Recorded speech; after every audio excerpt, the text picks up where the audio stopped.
ये भगवान की योग माया बड़ी विलक्षण, विचित्र और अलौकिक है। आपका जैसा भी भाव वैसे आपको भगवान दिखाई दे, पक्का मानिए। आप स्त्री भाव से देख रहे हैं तो भगवान आपको स्त्री रूप में आपके पास है, पुत्र भाव से पुत्र रूप में आप जान नहीं पा रहे, वही है, दूसरा नहीं है। हजारों बार बता चुके हैं कि ना मानने और ना जानने पर भी आपके हृदय में सत्ता उन्हीं की है। जिस दिन वो भगवान अंतर ध्यान हो जाते, प्यारे पुत्र, प्यारी पत्नी, प्यारे सुहृद मित्र आदि को आप चिता में जला देते हैं, तो था ना आपके हृदय में आदर, पर आप अनजाने से भी भगवान का ही आदर करते हो। अगर जान करके आदर कर लो तो तुम मुक्त हो जाओ इस दुख से, इस प्रपंच से। श्री भगवान कहते हैं कि मेरे अज अविनाशी स्वरूप को ये मूढ़ लोग नहीं जानते हैं, केवल वही जान सकता है जो मेरा आश्रय लेकर के मेरे को पुकारता रहता। भजन का मतलब सब पुकारना, भगवत चिंतन करना। वेदाहम शमतीतानि वर्तमानानि चार्जुन भविष्याणि च भूतानि माम तु वेद न कश्चन। हे अर्जुन, जो प्राणी भूतकाल में हो चुके हैं तथा जो वर्तमान में है और जो भविष्य में है, उन सब प्राणियों को मैं जान रहा हूं। जैसे आंवला ऐसे रख लो तो चारों तरफ से देख सकते हो, ऐसे भगवान अनंत ब्रह्मांडों को, जीवों को एक साथ देख रहे हैं। यही भगवान की भगवत्ता है, एक साथ देख रहे हैं। कोई भी जीव ऐसा नहीं है जिसको भगवान का दुलार नहीं मिल रहा हो, कहीं भी हो, अनंत ब्रह्मांड सबके लिए जो आवश्यक हो भेज रहे हैं, कोई भूखा नहीं रहता। एक बार वीर शिवाजी समर्थ गुरु श्री रामदास स्वामी जी के पास गए और कहा कि स्वामी जी अकाल पड़ा हुआ है, तो हमने सारा का सारा खजाना खोल दिया और सबको पवाया। तो गुरु बड़े कृपा सिंधु थे, उन्होंने देखा कि इनके हृदय में एक गर्व का अंकुरण हो रहा है कि मैं भरण पोषण किया सबका अकाल में। और उनका कि शिवू यह थोड़ा उठाओ, आओ चलो हमारे साथ। एक बड़ा पत्थर का, इसे तोड़ो। मारा, जेवी तोड़ा, हटाया तो नीचे मिट्टी में दबा हुआ स्वस्थ मेढक एक ऐसा। बोले इसको किसने दिया? देखो ना कितना स्वस्थ है, पुष्ट है, इसको कौन आहार दे रहा है, इसको कौन प्राण पोषण कर रहा है? बोले भगवान। तो बोले तुम कैसे दाता बन?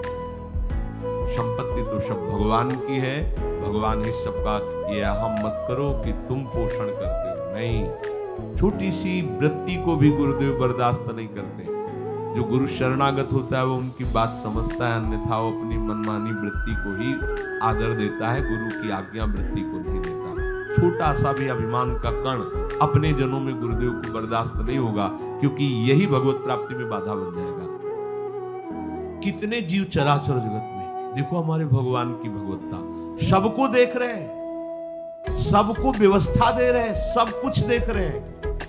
3 प्रकार की लीला हो रही, कहीं पालन लीला, कहीं सृजन लीला, कहीं विनाश लीला, उन्हीं के द्वारा हो रही, वही देख रहे हैं, वही कर रहे हैं। अगर ये बात तुम्हारी समझ में आ जाए तो अभी भगवान की शरण होगा, पर अहम के कारण ये बात समझ में नहीं आती। जो भूतकाल में हो चुके हैं, वर्तमान में हैं, जो भविष्य में होंगे, सबका प्रभु वर्तमान की तरह देख रहे हैं, दर्शन कर रहे हैं। परंतु मुझे मेरे भक्त के सिवा कोई नहीं जानता है। भक्त के सिवा कश्यन, कोई भक्त बिरला, वही केवल भगवान को जान। भगवान सबको देख रहे हैं, भगवान की दृष्टि सब पे है। अगर ये बात आपकी समझ में आ जाए तो अभी आनंद आने लगेगा। मैं भगवान की दृष्टि हूं, बस आज हमें सत्संग से बात मिली कि मैं भगवान की दृष्टि हूं, मुझे वो देख रहे हैं, बढ़िया बन गया। अब आप पाप कैसे करोगे? क्योंकि भगवान की दृष्टि में भगवान आपको देख रहे हैं। डरो, किसी गवाही की जरूरत नहीं, वो देख रहे हैं। तो आप भय क्यों कर रहे हो? आपको भगवान देख रहे हैं, आपको डरना नहीं। फिर आप कामना क्यों कर रहे हो? भगवान आपको देख रहे हैं, जो चाहिए उस समय से दे देंगे, आप निश्चिंत रहिए। अगर आप अहम करोगे तो दुख भोगोगे, आश्रित रहोगे तो सब अपने आप निर्वाह हो जाएगा। एक आदमी ट्रेन के डिब्बे में बैठे ऐसे ऐसे दौड़ रहा था। पूछा भाई क्यों दौड़ रहे? बोले अमुक स्टेशन जाना है। तू बैठ जा, गाड़ी चल रही, ट्रेन चल रही, तू बैठ जा। ऐसी त्रिगुणात्मिका माया की ट्रेन चल रही, पूरे विश्व का विश्वंबर भरण पोषण कर रहे हैं, तू तो बैठ जा भगवद आश्रय लेकर के, तू काहे को दौड़ा घूम रहा है? लेकिन ये अहंकार के कारण भटकता रहता है। भूत, वर्तमान और भविष्य काल, ये 3 विशेषण देकर भगवान कह रहे हैं कि मैं सबको देखता रहता हूं, जो हो गए, जो हैं, जो होंगे। भूत के प्राणी, भविष्य के प्राणी अथवा वर्तमान के प्राणी सभी भगवान की दृष्टि में वर्तमान की तरह ही है। ये भूत, भविष्य, वर्तमान काल केवल हम लोगों की दृष्टि में भेद है, भगवान की दृष्टि में नहीं। हो चुका, होगा, हो रहा है। भगवान की दृष्टि में सब हो रहा है, पीछे का भी, अब का भी, सब सामने चल रही सीन। हमारे हृदय में विश्वास हो जाए प्रभु हमें देख रहे हैं। अभी तो हमें ये नहीं पता कि हम भजन कर रहे हैं, भगवान पता नहीं जान रहे हैं कि नहीं जान रहे। अभी भक्ति में रंग आ जाए, अगर ये बात समझ में आ जाए कि प्रभु देख रहे हैं। देखो, जब हमारे गुरुजन बैठकर सुनते हैं और जब गाने को अवसर मिलता है तो ज्यादा उत्साह होता है कि बैठे सुन रहे हैं। ऐसे अगर हम मान ले कि हमारे प्रभु सुन रहे हैं, हम जो भजन कर रहे हैं हमारे प्रभु देख रहे हैं, जो सेवा कर रहे हैं भगवान हमारे स्वीकार करें, प्रियालाल स्वीकार करें, अभी भक्ति का रंग आ जाए, ये बात हमारे हृदय में बैठ जाए कि मैं हर समय प्रभु की दृष्टि में हूं, हर समय मैं अपने आराध्य देव की दृष्टि में हूं, कितना आनंद आएगा। अंदर से सोचो जरा, हर समय वो हमें देख रहे हैं और वो कह रहे हैं मैं देख रहा हूं। पीछे जो तुम किए वो देख रहे हैं वर्तमान की तरह, अभी जो वो तुम देख रहे हैं, आगे जो करोगे वो भी देख रहे हैं। वो पहले से उनको सब पता है, तुम ऐसे ऐसे चलोगे, ऐसे ऐसे कार्य करोगे।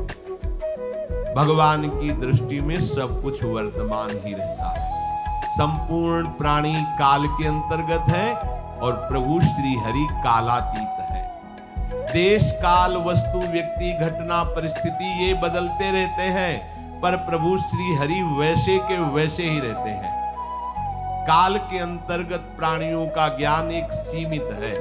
अब इस दीवार के पीछे कौन खड़ा है, क्या कर रहा है पता नहीं, पर भगवान की दृष्टि में नहीं। भगवान की दृष्टि में सुमेरु पर्वत पर क्या हो रहा है, जहां किसी की दृष्टि वहां भी हो। ब्रह्मलोक में ब्रह्मा क्या कर रहे हैं, बैठे बैठे सब। इसलिए कितने महान ईश्वर है। एक छोटी सी भी चींटी को दाना मिला कि नहीं, उनको चिंता है। देखो, आप छोटे से 2-4 लोगों का भार लेकर के चिंतित हो रहे हो, अनंत ब्रह्मांडों के अनंत जीवों का भरण पोषण प्रभु हमारे कर रहे हैं और निश्चिंत है। अचिंत शक्तियां भगवान की, तो आप भी तो उनके बच्चे हो ना। ये सब कहने का मतलब है आप भी तो उन्हीं के अंश हो ना। 2-4 की चिंता में इतने तुम बावरे हो रहे हो, डिप्रेशन में पहुंच रहे हो, 2-4 कामनाओं के पीछे इतने। अनंत ब्रह्मांड तुम्हारा जो अंशी है, अनंत ब्रह्मांडों के अनंत जीवों का अनंत काल से भरण पोषण करता चला आ रहा है। कहीं भी किसी के साथ कुछ भी गलत नहीं हो सकता। जैसे कहते हैं कि क्या गलत हुआ, देखो ना अभी तो बच्चा था, ऐसा ऐसा हो गया, तो तुम्हारी दृष्टि में बच्चा है, पीछे तो बहुत पुराना है ना, जो कर्म करके आया उसका फल। कहीं भी गलत किसी के साथ नहीं होता, ध्यान रखना। जहां कुछ होता है, अभी हमने देखा मनो कि ये तो बहुत गंदा है, तो सीधे जा रहा था, ये आदमियों ने मिलकर इसे पीटा, अभी सीधा चल रहा, पीछा टेढ़ा चल के आया है, और जिनको पीटा है वही आके इसे पीट रहे हैं। अब हम वर्तमान को तो देख रहे हैं ना, पीछे की बात तो देख नहीं रहे ना, और भगवान पीछे की देख रहे हैं कि इसने पीछे बहुत ऐसा गलत किया, उसका हिसाब इसको मिल रहा है, इसलिए चुपचाप देखते रहते हैं। ध्यान रखना, इतना भी गलत नहीं हो सकता इस सृष्टि में। वो कैसे गलत नहीं हो रहा, अभी तो नवयुवक था, उसने कुछ ऐसा किया ही नहीं, अभी तो नई अवस्था थी, अभी तो मैं दिखाई दे रहा है 15 वर्ष का है, लेकिन भगवान देख रहे हैं मेरा पुरातन अंश है, किस जन्म से क्या क्या करते चला आ रहा है। ये ज्ञान हो जाएगा तो किसी भी बात में आपको दुख नहीं पहुंचेगा, विक्षेप नहीं पहुंचेगा। नहीं, बड़े बड़े विक्षिप्त हो जाते। एक गौतमी नाम की महान तपस्विनी थी, महाभारत में कथा आती है, उसका एक ही पुत्र था और उसको सांप ने काट लिया। तो वहां की कुल भी उठा के लाए और कहा, देवी माँ ये देखो सांप ने तुम्हारे बेटे को काट लिया। उनका इतनी सामर्थ्य सांप की कैसे हो गई कि मेरे बेटे को काट लिया, और मेरे से भय नहीं माना।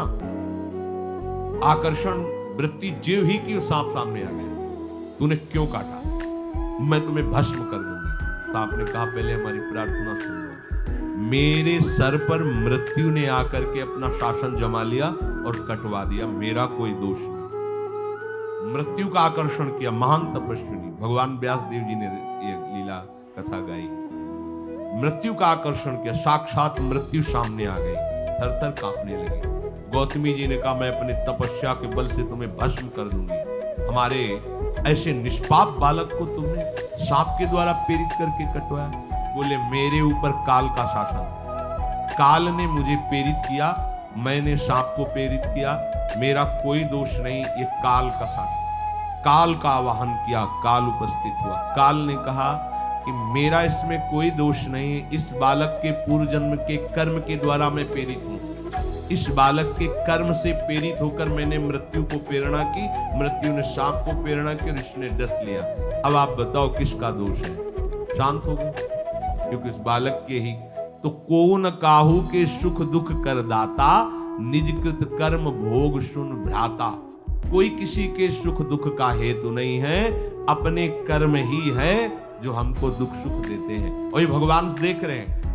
कोई जैसे आपको अभी मनुष्य शरीर मिला, स्वतंत्रता है, अब आप जो पापाचरण चाहो छूट है कर सकते, या जो पुण्य कर्म चाहो कर सकते, या भजन करना चाहो कर सकते हो। ये स्वतंत्रता केवल मनुष्य शरीर को दी गई है। आपको जो पूर्व भोग मिल रहे हैं वो आपके पीछे के कर्मों के हैं। तो जो ज्ञानी जन होते, विवेकी जन होते, आए हुए प्रारब्ध को भोग लेते, नया कोई पाप नहीं करते, निरंतर भजन करते रहते, भगवान की कृपा से मुक्त हो जाते। अगर भगवान की शरण में नहीं होगे, भजन नहीं करोगे, तो आपके ऊपर बहुत से ऋण है, दुर्गति हो जाएगी। ऐसा नहीं है। आप यहां भी तो देखो ना, आपके मकान, आपका व्यापार, सब कुछ आपका कहा जाता है, लेकिन सब कुछ सरकार का है। हर चीज का टैक्स देना पड़ेगा तुम्हें, पानी का भी टैक्स देना पड़ेगा, मकान का भी टैक्स देना पड़ेगा, और तुम भी जो करोगे वो पैसा दो सरकार को, टैक्स। तुम ऐसे फ्री थोड़ी जा नहीं होता, देना पड़ता है ना। आप मान लो नौकरी कर रहे हो कि हवाई नौकरी करे, तो उसमें सरकारी टैक्स कटेगा आपका, क्योंकि आप सरकारी आदमी हो, भारत देश के वासी हो। ऐसे ही ये टैक्स लगे हुए सरकारी भी, मातृ ऋण, पितृ ऋण, ऋषि ऋण, ये टैक्स है। ऐसा नहीं कि तुम कमाओ खाओ और इसके बाद मर के जाओ स्वर्ग मिलेगा। टैक्स चुकाओ। ये मनुष्य शरीर मिला, इन ऋणों से मुक्त हो। अगर नहीं हुए तो भी तुम्हें दुर्गति होगी। आप देखो, जब कभी ऐसी सूचना मिलती कि अमुक आदमी का अमुक धन पकड़ा गया, तो इनाम दिया जाता है क्या कि इतना कमा लिया? सजा दी जाती है, तुमने टैक्स की चोरी की। अगर चोरी नहीं की, मेहनत से कमाया या व्यापार से कमाया, दिया नहीं सरकार को, हाँ दिया नहीं, इसीलिए तुम्हें टैक्स की चोरी का दंड मिलेगा, सारा धन अपहृत हो जाएगा, तुम्हारी निंदा होगी, तुम्हें सजा मिलेगी। बोलो मिलती है नहीं? ऐसे ही ये लड़का, बच्चा, पत्नी, पुत्र, परिवार जो भी है, ये सब श्री भगवान का तुम्हें टैक्स देना है। क्या टैक्स देना है? भगवान की शरण होकर उनका सुमिरन करो, सारे ऋणों से वो मुक्त कर देंगे। एकादशी स्कंद में कहा है, मेरा भजन करने वाले का कोई ऋण नहीं रह जाता। और नहीं तो महाभारत में ही प्रसंग आता है, एक जरत्कारु नाम के ब्रह्म ऋषि और भक्त में बड़ा अंतर होता है। वो तपस्या प्रधान, जैसे दुर्वासा ऋषि तपस्या प्रधान थे, वो बाल ब्रह्मचारी और तपस्या से युक्त एक दिन भ्रमण कर रहे थे, तो आवाज आई, मेरी रक्षा करो, मेरी रक्षा करो। तो उस आवाज की तरफ बढ़े तो देखा कुएं में उल्टा लटके हुए हैं बहुत से ऋषि, और एक केवल तंतु है, एक केवल तंतु है जिसमें दो चूहे लगे हुए उसको भी काट रहे हैं, एक काला और एक श्वेत। तो उन्होंने देखा और दयालु हो गए कि ऋषियों, मैं तुम्हारी कैसे रक्षा कर सकता हूं? तो उन्होंने कहा कि ये जो दो चूहे हैं रात और दिन है, और जो हम लोग हैं ये तुम्हारे पितर हैं।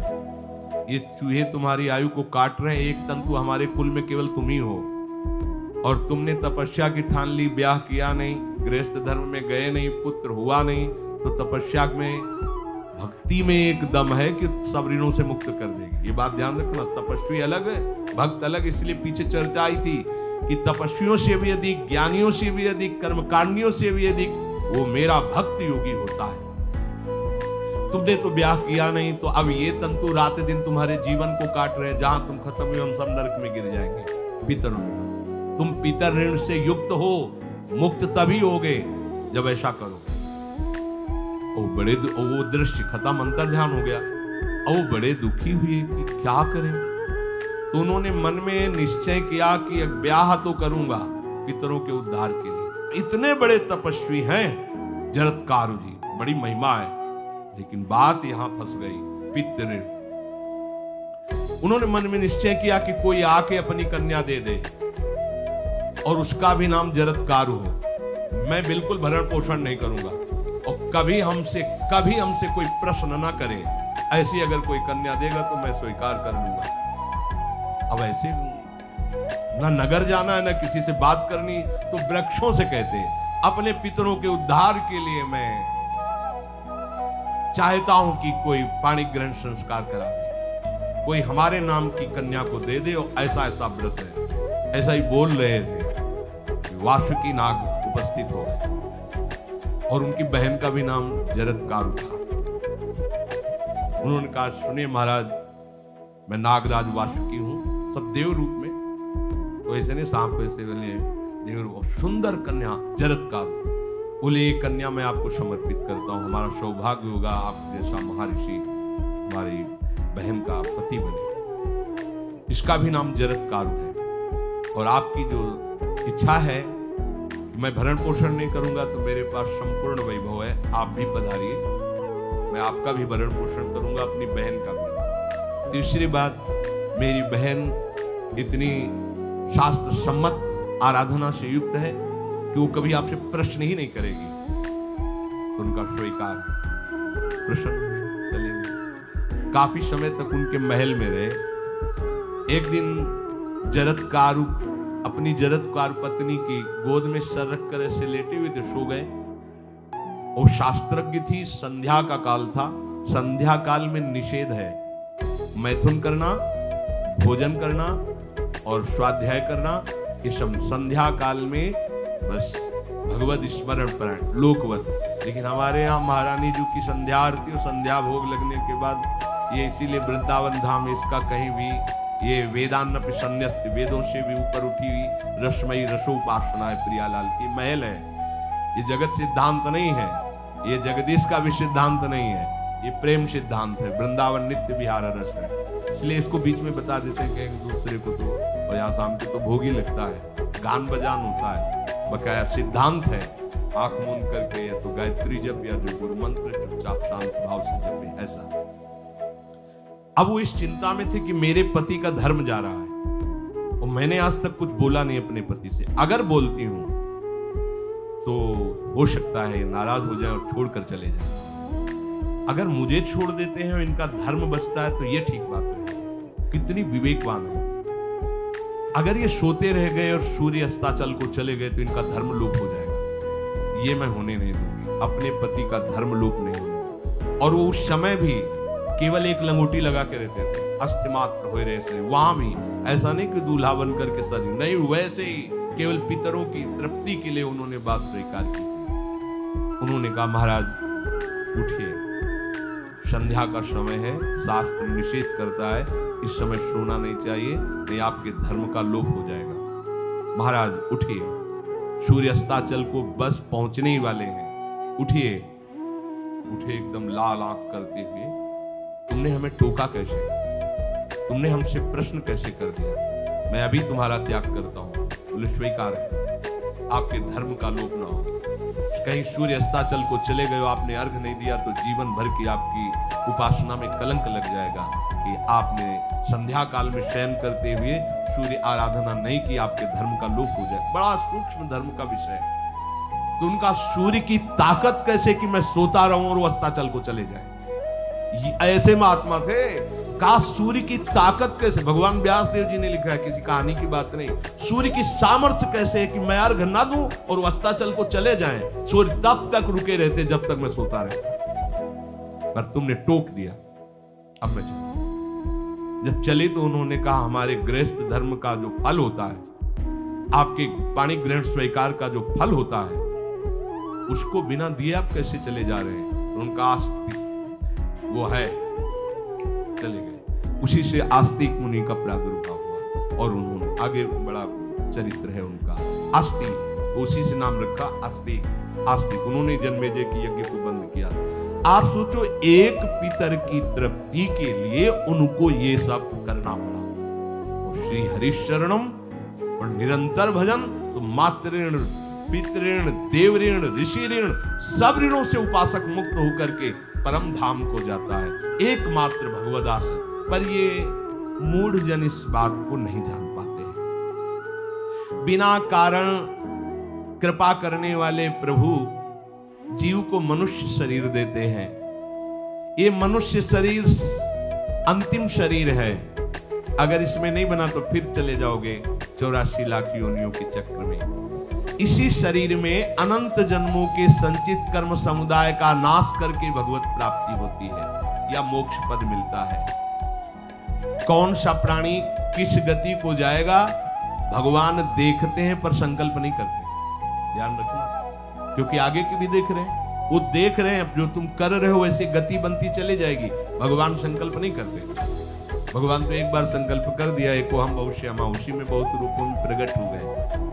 अब तुम्हें संकल्प करना है कि इस जन्म में मुझे भगवत प्राप्ति करनी है। जो संत शास्त्र सदगुरुदेव कह रहे हैं ऐसा करो ऐसा ना करो, यदि आप इस भावना को स्वीकार करके आराधना करेंगे तो निश्चित निश्चित भगवत प्राप्ति इसी जन्म में हो जाएगी। प्रभु केवल तुम्हें निमित्त बनाना चाहते हैं, कल्याण तो वही करेंगे। जैसे अर्जुन से कह रहे हैं भीष्म आदि द्रोण आदि मेरे द्वारा मारे जा चुके हैं, तुम केवल निमित्त मात्र भव। ऐसे ही अय उपासक तू केवल निमित्त बन जा। जो शास्त्र सदगुरुदेव आज्ञा करते हैं वैसे ही तू चल दे अपने मन को मार के, केवल तू निमित्त बन जा। कल्याण या भगवत प्राप्ति या मोक्ष वो तो भगवत कृपा से होगी। पूरी उद्धार की सामग्री तेरे अंदर जागृत कर देंगे प्रभु। केवल तू निमित्त बन जा, मेरी कृपा तेरी सारी बात बना देगी। विश्वास करो, इस बात पर विश्वास करो। भगवान कह रहे हैं तुम निमित्त बन जाओ, जो आदेश कर रहे हैं वैसा पालन करो, काम तो सब मेरी कृपा कर देगी। जो ऐसे मनुष्य शरीर ऐसी कृपा प्राप्त होने पर भी भगवत प्राप्ति नहीं कर पाता, तो मयानुकूलेन नभस्वतेरितम पुमान भवाब्धिम न तरेत सा आत्मा।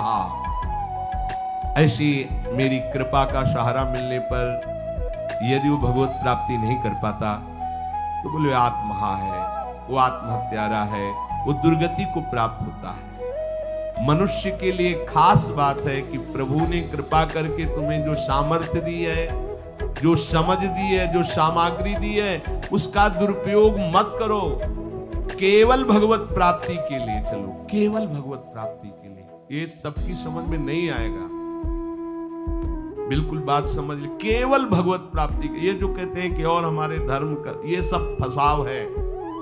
आप गृहस्थ बने रहो, आप व्यापारी बने रहो, पर आप लक्ष्य रखो कि मुझे इस जन्म में भगवत प्राप्ति करनी है। आपका लक्ष्य दृढ़ होगा तो नाम जप चलता रहेगा, संसार का कोई विकार आपको परास्त नहीं करेगा।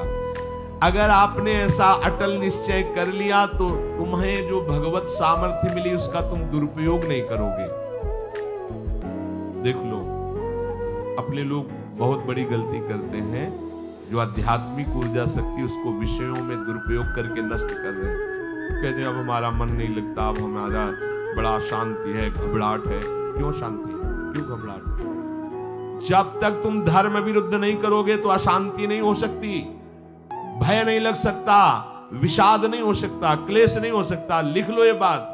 किसी को भी कभी भी भय महसूस हो रहा है, अशांति महसूस हो रही, घबराहट महसूस हो रही, आप भगवत प्रदत्त शक्ति का दुरुपयोग कर रहे हैं, समय का दुरुपयोग कर रहे हैं, सामग्री का दुरुपयोग कर रहे हैं, अर्थात कोई न कोई अधर्म आचरण कर रहे हैं। अब भी आपको उपाय बता देते हैं।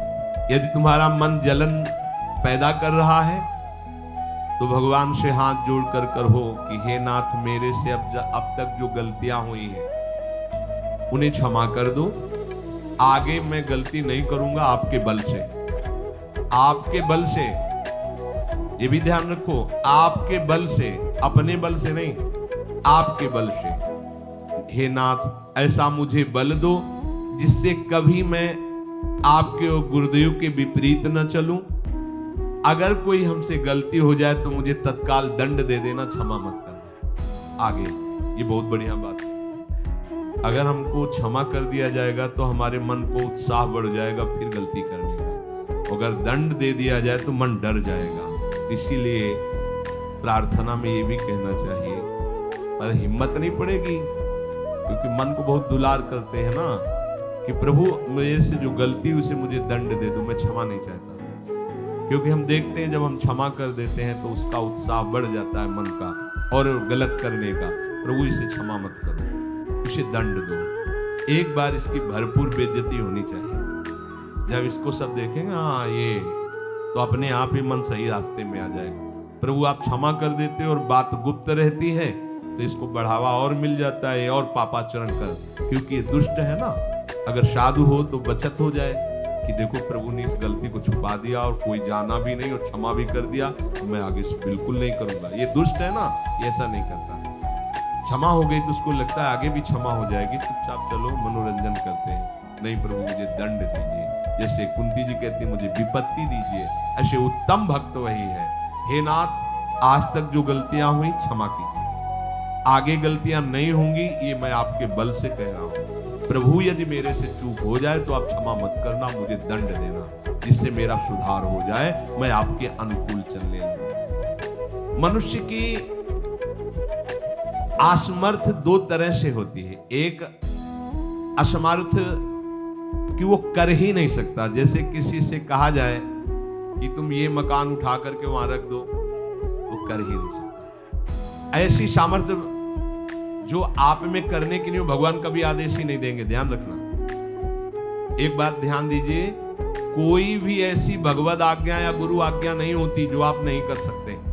आप जो कर सकते हैं वही आज्ञा होती है। दूसरी असमर्थ ये होती है कि करना चाहता हूं, समय भी है,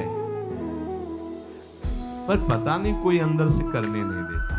भजन करना चाहता हूं, ब्रह्मचर्य से रहना चाहता हूं, और अनुकूल कृपा भी है, सत्संग मिल रहा है, धाम बात सब, पर कोई हमारे ऊपर सवार हो जाता है और हमसे ऐसा करवा लेता है। यह है प्रमाद, यह है मूढ़ता। ये साधक को नष्ट कर देती है। दो प्रकार की असमर्थता की बात हुई। एक ये कि भाई हम असमर्थ हैं, कहा गया कि इस मकान को वहां उठा के रख दो, नहीं रख सकते। ऐसा आदेश ही भगवान और गुरुदेव का होता नहीं होगा। तो अगर आदेश हो गया है तो आप उठा के देख लेना, आप उठा लो। अगर आपको ये ध्यान रहा कि गुरुदेव की आज्ञा है, हरि की आज्ञा है, हो जाए। हम कई बार आपको कहा है, अंगद को ऐसे मसल दें, ऐसे वीर थे रावण की सभा में, पर राम प्रताप सुमिरिपन रोपा।